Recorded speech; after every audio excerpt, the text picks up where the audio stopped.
Today we're going to talk about the fundamental role that contemplation plays in our development as human beings, and therefore in our attempt or our efforts to develop our language skills as well. So if you're ready, let's get started.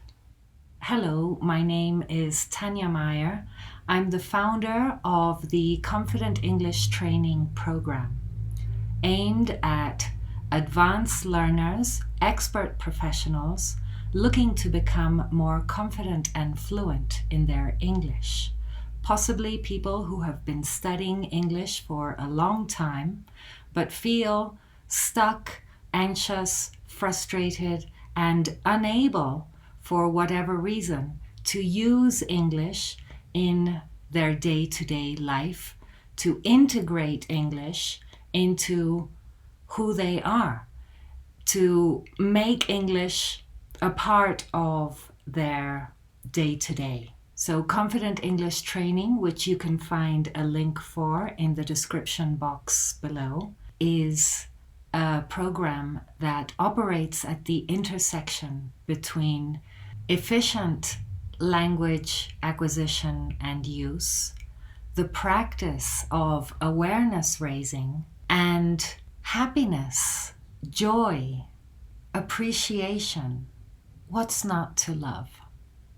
I was recently on a weekend retreat, and this is something that I've been doing as often as I can for many years now, just taking some time for myself to contemplate, to connect with myself and with others in a deeper way. And over this retreat that I was just on, which was actually geared to educators, there was a lot of reflection about how can we best support our learners. And one of the fundamental conclusions was that one of the best ways of helping our learners is to be contemplative ourselves.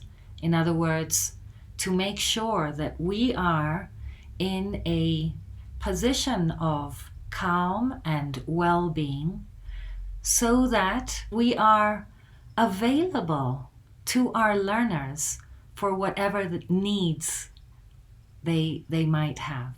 You don't need to be religious to be contemplative, to connect with yourself at deeper levels.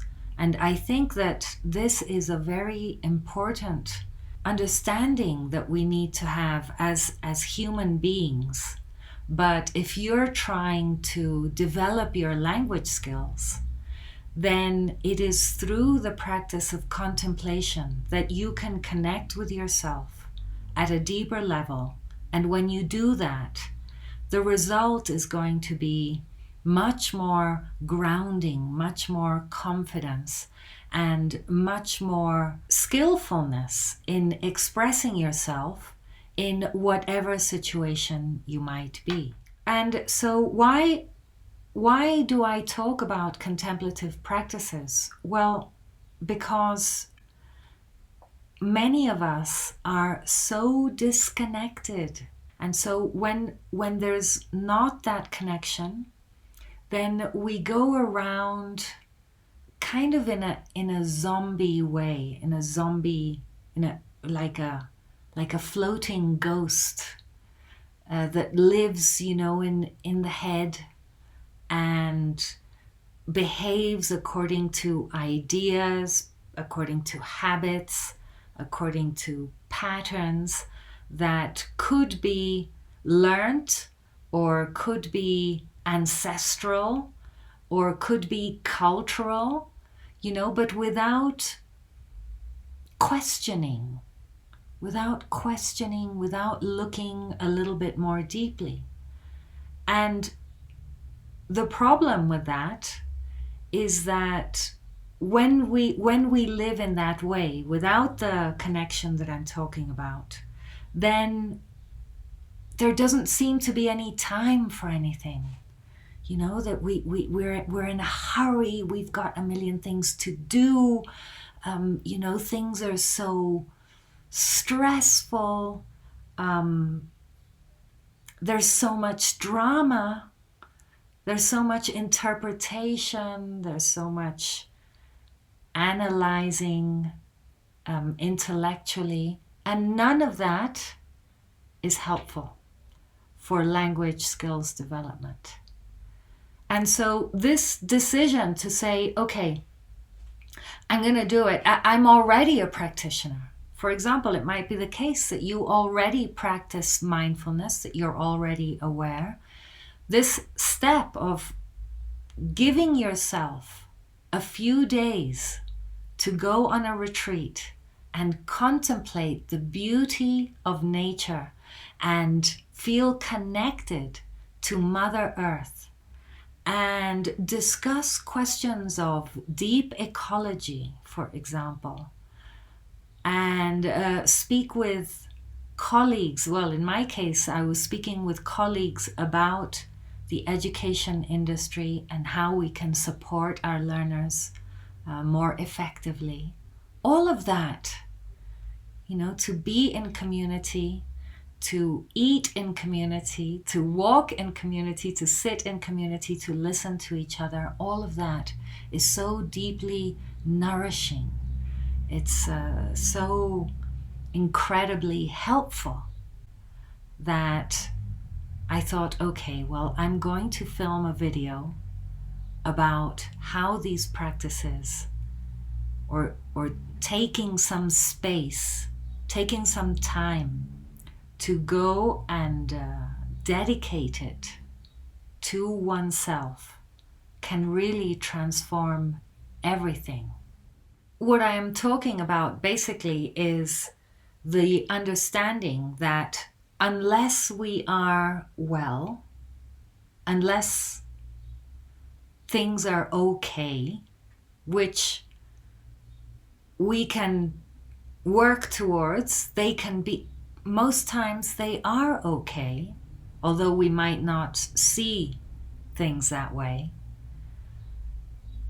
then doing anything in addition to our day-to-day routine is going to be quite complicated. If we wake up in the morning and we have a million things to do, and then we fall into bed exhausted in the evening, and we still had a bunch of items that we didn't tick off, then how are we going to really have that life that we want, where we're interacting with others skillfully, where we're feeling productive, that we are contributing to our life, to our family, to our work environment? How is that going to happen if there's so many things to do? And if we're not connected more deeply. So the three things that we can do, usually we only do two of those. The first one is to nourish our body, right? So, I mean, if we don't eat food, then we won't survive. But what food we eat is also a very important part of how well our system is working. And I've created another video about food. I'll leave a link for it here, and also in the description box below.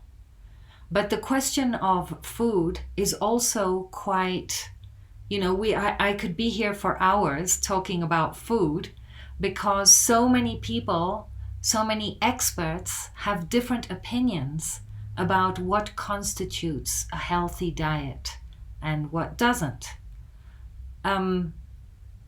And I think that because of that fact, because there are so many experts talking about what is healthy and what isn't healthy, then it's fair to say that there might not be just one way of looking at what a healthy diet is.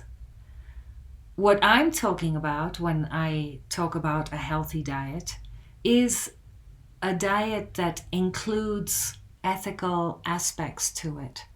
So not just is this item going to be healthy for my body, but where did this item come from? Where did it come from? So that's the first thing that we need. We need food. Looking a little bit more deeply at food and not just going with convention and tradition, like, well, this is what I eat, this is what I've always eaten, this is how it is. It's just easier that way. So taking the easy route is not necessarily the best option, because we might have a little bit more difficult route, a little bit more challenging route, but ultimately that challenging route might conduce to a happier place, nourishing our body. We can feed our digestive system with nutrients that help it function at its best. So nurturing our body is one thing we do to live an overall happy life. Next, we have nurturing our mind, our intellect, learning. Yes, constantly learning, being life learners, being informed, taking courses, knowing what is good for our mind and what is not so good for our mind. And so, yes, the intellect and our mind are very, very important. Keeping busy, being someone who sees the importance of continuing to educate themselves. So that's the second element. And many of us can live our lives just with those two. Many of us live our lives just with those two, feeding our body and learning new things. The problem there is that feeding our body and learning new things does not connect us to this deeper aspect of ourselves, which is both an anchor and a compass. And so if what we're doing is just feeding our body and feeding our mind, then this is what I was saying before, that we kind of float around the world feeling very stressed, very busy, having no particular direction. And, basically, well, that's not ideal, right? It's not ideal. So taking the time to sit and contemplate together with a community that is doing the same thing, it really is transformational. It makes us see that we are part of the world, that we are not as alone as we think we are, that we are interconnected with each other and with the earth. And it brings a great sense of joy, a deep sense of joy, of safety, of well-being, of trust and faith. All of these, they're words, but they're also experiences. And what I invite you to do is to experience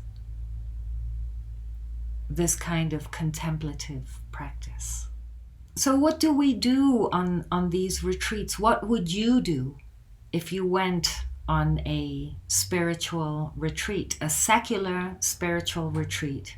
There might be some teachings from Buddhism, but those teachings are going to be very helpful because they do not require any belief. It's not about believing anything, it's about experiencing it.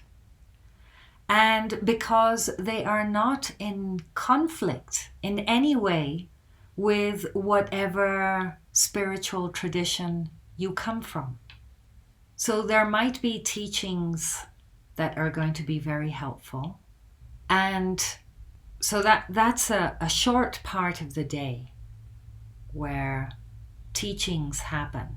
But then the rest of the day, you will be eating in community. Have you ever done that? Have you ever experienced eating with a community? Perhaps people that are strangers to you, people that you don't know, but everybody is in the same boat. Everybody is experiencing these contemplative practices together with you. And it's so peaceful and it's so joyful when people are sitting with their food, contemplating where the food comes from, enjoying the taste of the food, enjoying the company, knowing that everybody is contemplating. And the silence is wonderful also. And this silence doesn't only happen during meal times, it happens throughout the day. Throughout the day, you're invited to enjoy the silence. We tend to think of silence, at least this was my experience. Let me know in the comments below what your experience of silence is. For me, growing up, and even as a young adult, silence meant heaviness. It was punitive. People stopped talking to each other when they were angry. And so silence was a sign that something was very wrong. And it was painful, to be silent. A book that I'd like to recommend is this one, Silence by Thich Nhat Hanh. I'll leave the information about the book in the description box below. But here there's, what I'm talking about. It says, joyful versus oppressive silence. Sometimes when we think of silence, we think of an enforced restriction, such as a dictatorship shutting down freedom of expression, or an elder lecturing that children should be seen and not heard, or one member of a household forbidding others from talking about a sensitive topic. That kind of silence is oppressive and only makes a situation worse. Some of us know this kind of strained silence in our own families. If parents fight, there is often a painful silence afterward, and the whole family suffers. If everyone is anxious or angry, keeping silent can feed into an increasing collective anxiety and anger. That tense, simmering kind of silence is very negative. We cannot bear that kind of silence for long. It kills us. But voluntary silence is altogether different. When we know how to sit together, breathe together, connect with the spaciousness that's always available inside of us, and generate the energy of peace and relaxation and joy, that collective energy of silence is very healing, very nourishing. So that's the silence I'm talking about. And it's amazing. It's an amazing thing. Being in a situation voluntarily where there is a lot of healing silence, even while we are in community joyfully and happily, smiling to one another. It's a wonderful experience, and it brings spaciousness to our experience. So it's not just the space that we see outside, it's not the silence outside. We ourselves become more silent. All that knowledge, all those voices in our head, talking, that also subsides. And then suddenly we look up, and we see the trees swaying in the wind. We notice the beautiful colors of the flowers.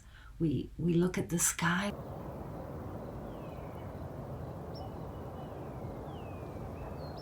Suddenly we can hear the birds.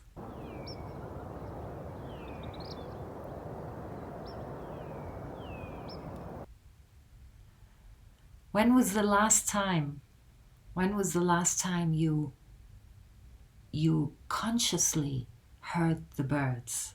And so how does all of this fit into becoming a more effective learner? Well, hopefully it makes sense if you've listened up to now, that the calmer we are, the more joyful, the more spacious we are, then the more possibility there is of engaging with activities that we're interested in, having the time to look for information that we want to listen to, or a book that we want to hear or read. We have time to participate in group discussions and deepen our understanding, deepen our connection with language. Because you see, what we kind of forget is that language, functional language, which is what people usually want English for, I want English in order to do this and do that. Functional English is useful, but if it's anchored into our deeper experiences, if English is anchored into our deeper experiences, then we will find ways of expanding our vocabulary, for example, that are effective. We'll find ways of being able to express ourselves, if not completely accurately, then at least effectively. Because what we're looking for is effective communication, not perfect communication. And so opening these inner doors that are boundless, our joy is boundless, our appreciation is boundless, our gratitude is boundless. And so if we tie in with that in English, but it doesn't need to be in English, that's something that I think that I need to mention, that contemplative practices do not need to be in English for them to benefit you in order to become more effective in English. Of course, if they are in English, all the better, because then we have a direct route to deeper aspects of who you are, of your experience. And so this direct route, also learning about, so I was going to say vocabulary that expresses deeper experience, and that's true, but we don't need complex vocabulary to express deep experience. what we need is the depth. What we need is the depth. And so that's what this video is about, inviting you to reflect on the depth of your experience with English. And if it sounds like you could really benefit from going deeper, then, like I say, there will be a link. There is a link in the description box on the program itself, Confident English Training, and how it can help you. And if you're ready, you can also book a call to talk about where you are and where you aspire to be, and see if you're a good fit for the program. So that's it for now. I think I'm going to leave it there. Please comment below if you find this kind of video helpful and useful. It's, of course, you are practicing listening to English, listening to authentic, spontaneous English, and ways in which you can develop your own language skills. So drop a comment below and let me know how this kind of video is helpful to you, or what kind of insight you've had thanks to one of the ideas that I've presented. And if you want to form part of my paid community, then you can also find the links in the description box below.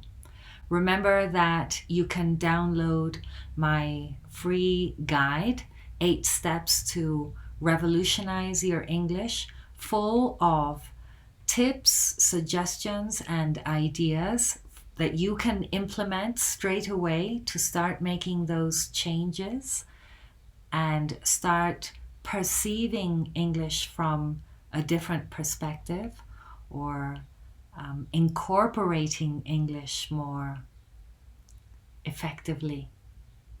And you can watch another video and subscribe to the channel if you found it helpful. Give me a thumbs up, like the video, share it with your friends, anyone that you think might find this content useful. And I will see you in the next video. Take very good care until then. Bye for now.